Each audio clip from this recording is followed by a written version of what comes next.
Good evening, ladies and gentlemen, faculty members and students of Georgetown University, office bearers of the Citizens Foundation. It's a great pleasure and privilege for me to be here tonight speaking to a subject that is very dear to my heart, to my government's duty and responsibility, and I know to all the good people assembled here, and to many others who have continued to support girls' and women's education, especially the great symbol that Malala has started being for us as an icon of nonviolence, the search for peace, and also a commitment to fight on against all odds. You mentioned here the high stakes that we were working for. Indeed, these are high stakes, and I think there has to be a very clear recognition of the kind of blood and guts that people like Malala and her parents put in to the battle for daily survival and for the search of a simple, fundamental human entitlement, an education, a primary education, followed, of course, by the right to free speech, which in our polarized world is more and more contested every day as we face new and changing realities. You can tell I'm ad-libbing and looking away from the speech that I should be making, so I will dutifully return to it, but I think that you are entitled to some thoughts from the heart, because this is why we commit our time and resource to gatherings such as this. We recognize and salute people like yourselves, especially young people who come together to commit their time, their resource, and of course their, I would say, passion to not only a country that they come from, but countries and women and causes above our own circle of identity and our own circle of comfort. So to go beyond that is a passion and involves always some leap of faith and coming together. It can't just be an evening of entertainment to all of you, I know that. And I would like to take this opportunity to say that many of you can also become the kind of beacons of hope and courage that young Malala symbolizes. And I'm glad here that Mashal, our organizer here, and I'm sure you're one of them, but the person who spoke here very gracefully and poignantly about this cause, did mention that there are many other Malalas out there that don't really gain the kind of recognition we look for. They don't look for it. They want to just go about their lives, and many want to be able to speak freely and breathe freely in an era of freedom and striving for a better life. But I do want to take the opportunity to say we all know Malala's story, but at least let me mention her two young brave friends, Shazia Ramzan and Kianat Riaz, who also fought with her the struggle for their lives, but also continued to commit to a life of great responsibility against serious odds and adversity. And I like to say and think that people are measured most and judged most. The measure of a woman or a man is really when they face a crisis, not when everything is easy or when, you know, I can sail in from a comfortable car into a nice podium. The tough choices are when you have to face things on the front lines. And I'm humbled and happy to say that I am one of those people who like to be on the front lines, and I hope I will have the opportunity to be there again. Of course, in the United States, as ambassador, I face another kind of front line, which is dealing with a struggle almost every day of making sure that Pakistan is not defined by bombs and bullets or by the Malala Yusufzais only, because Malala is the apex of a pyramid, And I want to repeat to you one of the words I have here in this speech. I think one of the good things my young speechwriters got together was that what would be the best tribute we can give to her tonight. And I think that greatness certainly lies in her life for her, not just for her courage, but for having always the presence of mind to say the right thing and to think it. And she says she will get better when all the children in Pakistan are educated. Now, isn't that a dream to dream? Isn't that a fight to commit to? Isn't that something worth living for outside oneself? I think these things are very important. Her plans, her hopes, her dreams, her ambitions, these can surely be ours. These can surely be generated from among us. Just one spark, just one commitment. And the one thing I want to say is, you know, she's mentioned all children in Pakistan. These things are for governments and big, big entities such as the Citizens Foundation to do. But I have to say that it is the responsibility of my generation to leave a torch behind, a torch like Malala, and in this group amongst yourselves, I'm sure somebody will rise. Also, it just takes one person, and then it becomes two, and then it becomes three, and then you have a Citizens Foundation. Do not ever think that the task is too big, because it can be broken down into small increments. It doesn't seem like a lot of fun then, because it's not glamorous then. But that's where you start. Do not ever underestimate the power of the increment, the daily getting up, the 2 steps backwards, because there will be a 1 step forward if you are committed to it.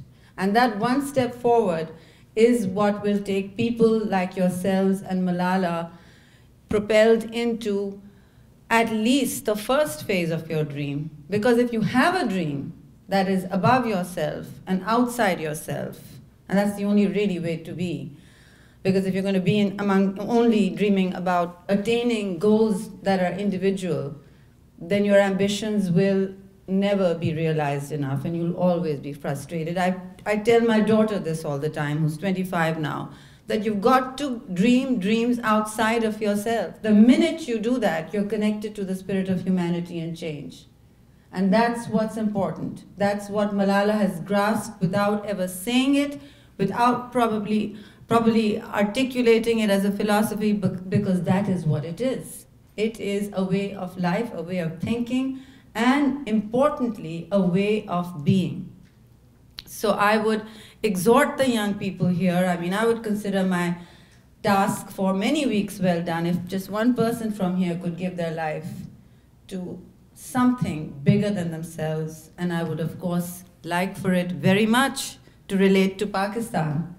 I would like for it very much to give back to the community that identifies us as Pakistani, because I am very proud to be that. And I'm also proud to say that when we, as a government, rushed Malala to recovery after the first trauma care that we gave her, one of the things that everyone was astounded at globally, because they have a certain profile of Pakistan in their mind, is how on the front pages of newspapers, on television, 24/7, it seemed as if Pakistan was holding its collective breath across the class and gender and age and province and color and everything divide. Every Pakistani looked like they were holding their breath. Vigils is one thing. They were praying, they were hoping, they were dreaming, they were talking, and they were coming out in large numbers to support what? To support not just Malala's victory over the extremist mindset that she fought every day in her life, but they also were supporting every young girl, every young person's right to the kind of life they are entitled to as a fundamental human right. So, you know, this is very important. It looked like a turning point in Pakistan, but it really wasn't. Because if you know Pakistan, this is what the Pakistan I know is about. This is the default mode. Because what the headlines capture is, of course, the bombs and bullets. They don't talk about the stories of hope, courage, and resilience, which today we have come together to celebrate.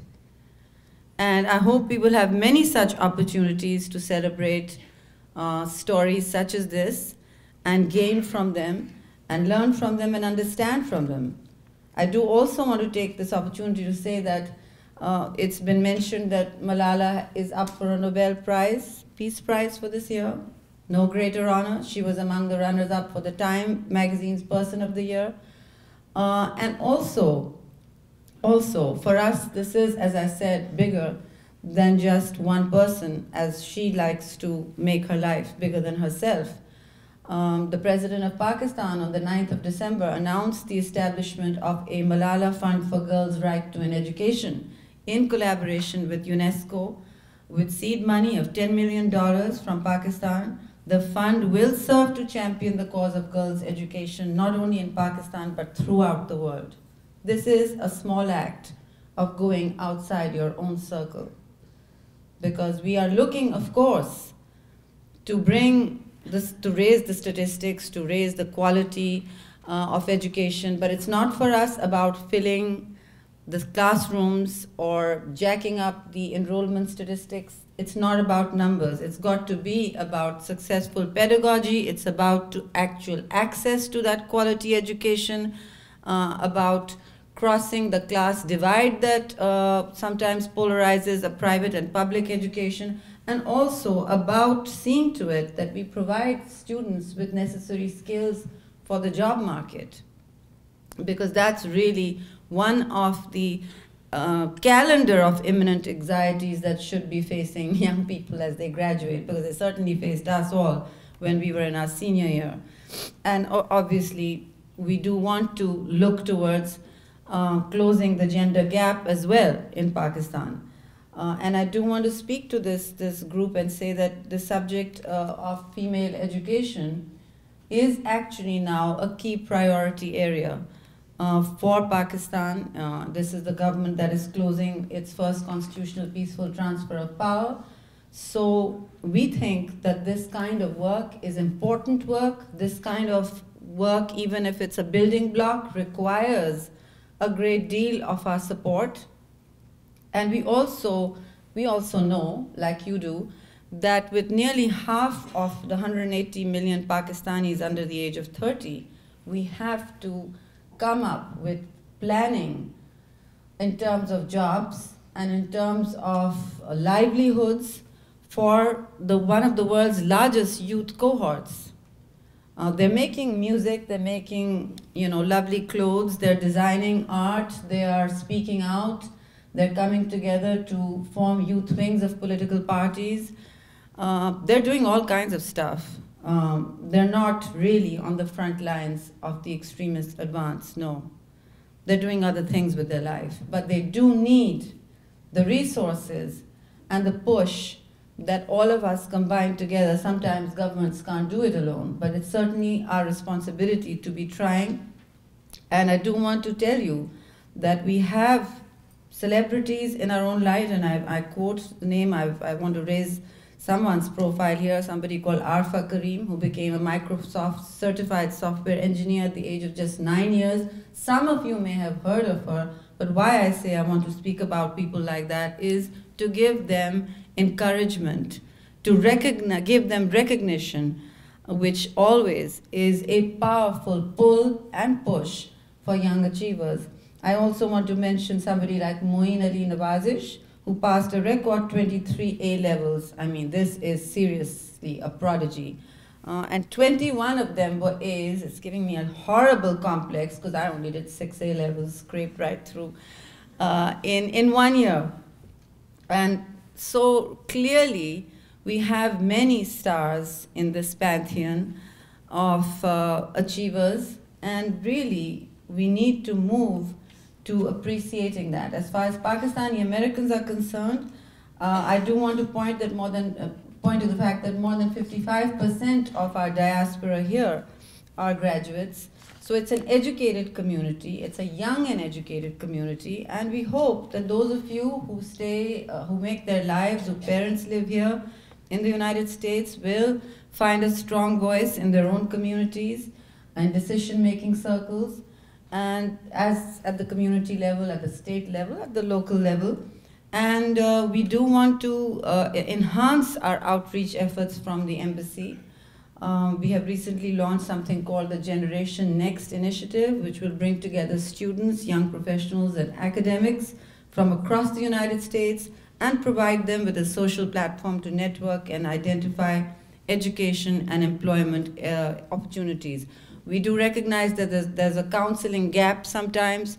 People here don't know what to go back to, how will their career skills or what they've learned in school, at university, take them into real life back home. Where do they find the kind of jobs that they're looking for or what they're trained for? So we are hoping to bridge some of those gaps, and my DCM and myself have committed to a counseling window at the embassy, and we will notify you through our website and other outreach ways as to when and where that will take. Well, it will be at the embassy.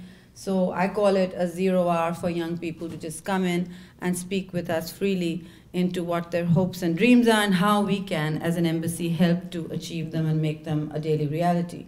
And if you haven't already joined the GNI, please visit our website. Our website is www.embassyofpakistan.org, and do sign up today.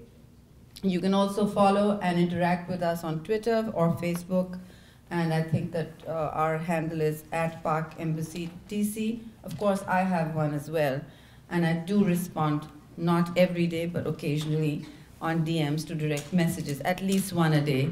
And many people have found internships and connections that way. So we hope to continue doing that. The value of personal outreach is completely unmatched, and in recognition of that, I'm here tonight to commit to you, the Pakistan government, and mine and my embassy's personal and direct and very real support to the cause that you are so courageously and brilliantly supporting tonight. I want to also thank you and the Citizen Foundation for making Pakistan's schools a better place, for enhancing, expanding this sector. I believe that you have established 800 schools.